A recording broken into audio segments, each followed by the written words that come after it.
the way I look at this administration, I can say that the president is just frustrated, and he's being frustrated by the people he has appointed to work for him, not the president himself. Listening to the president, because I do it every now and again, we have had meetings where I attend in person, not where I present. Nikisikiza William Ruto, he has very good intentions for this country. Yani, mimi nikiongea kama Arama. Vile unamsikia, unamuona. Very good intentions for this country. Very good plans. But to implement, he needs people who are supposed to assist him so that they implement. But he has unfortunately, the people he has given this work are fine. The ministers? No, ministers alone. You know, even ministers, they have permanent secretaries. Permanent secretaries, they have directors. It goes down. Some of them are not working. Kapsa, our fine. Because you listen to the president, what is he saying? Like, let's go. Tuseme maneno kama ya SHA. Unafikiria labda shida iko wapi? Kwa sababu unasema hawasaidii. Mshahara walipwa ya kutosha ama shida iko wapi? Now mshahara wanalipwa, but I'm saying they are incompetent. Let me now say maybe they are incompetent. They're competent in their sense that the president gives directions, but down here, people are not doing what the president wants as a person. Because I've listened to him, I've talked to him, and he has told us what he wants people to do, but down here nothing is being done. Let me tell you an example. Is SHA. SHA is a hospital. You know, the president every day says that SHA is working. Yeah. And he even gives an example on now maneno ya proforma, maneno ya nini yemeisha. Michango. But do you know about Ejaisha? Ejaisha. I have a relative. I have an example. I have a relative of mine I brought from Nyamira. I took this relative from Nyamira River Hospital because it's not working. SHA is not working. No, the hospital. The hospital is not working. Nyaribo is doing nothing. That's what I'm talking about. The governor of Nyamira County is a total failure. Total failure. And once relatives are admitted there, they always ask for support from people like me because I come from a place in Nyamira.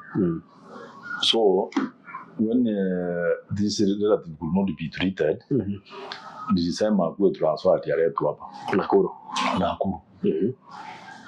Okay, if I wanted, I would have taken him to PGH because I know PGH could, at least I could talk to some people there. After you look at the hospital, the bill came 100 and something, 130 something. SHA was only paying 21,000. SHA was paying 21,000. So the balance of 100 and something I paid from my own pocket.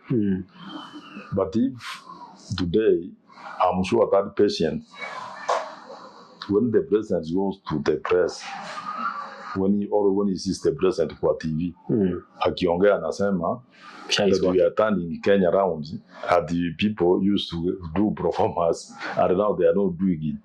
Hiyo mzazi hiyo relative atasema nini? Because if I was not there to pay the 110, supposing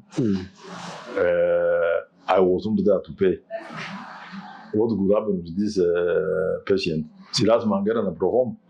So there is something very wrong with SHA, but I think people are not being truthful to the president, and the president looks bad when I know he's not the one who is supposed to be blamed. Because if you look at the amount of money which is owed by the national government to county governments, then we cannot even blame the county governments. Because lakini mheshimiwa ukisema hivyo wanasema the fish rots from the head. No, what I'm saying, nataka unisikize. You know me, I'm not interested with the petty politics. No. I'm just interested with what is actually happening on the ground. And what's happening on the ground is county governments, they treat patients they send the invoices to SHA. SHA is supposed to do reimbursement, but they don't do it. So can you blame a governor who has not been reimbursed money because the reimbursement is with the one they will make, the one to buy drugs? Can you blame the governor and say that the governor is not buying drugs when actually the national government through SHA has not paid what they have requested? Can you? No, you will. As a Kenyan outside here, you will start saying, and that's what that banning outside here. Unakuta watu wanasema hakuna madawa hospitali.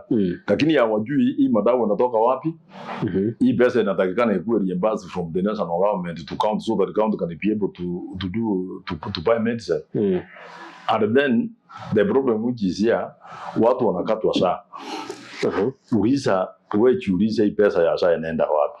Shida si hata hii serikali unasema because the people who are registered in SHA they are around 30 million. The people who are actively paying SHA, they are around 5 million. So the money which you are paying 5 million is supposed to take care of 30 million people. That's where the president is not aware that the 30 million people is being told that wanalipa ati wamechesta na SHA. Actually there are not 30 million people are paying. 5 million people that are actively paying SHA. So the 5 million people are supposed to sustain 25 million people, which is not possible. Mheshimiwa, tumalize hii mambo ya SHA. Ile siku walikuwa launch SHA hapa Nyayo Gardens. Duale alikuja hapo. I was there. And you said SHA is working. That time. It was working. That time. But I think as things go, it has become a problem. Ati vile watu wengine wanaendelea kuwa wengi, wagonjwa wanaendelea kuwa wengi, it has become a problem. If you go to medical here, let's start from Nakuru County. I'm 100% sure Nakuru County is owed over 500 million by the national government under the SHA. And then NHIF corrupts with another 500 million. They owe another 500 million at SHA. So how do you expect the people to get medicine in Nakuru County? It's impossible.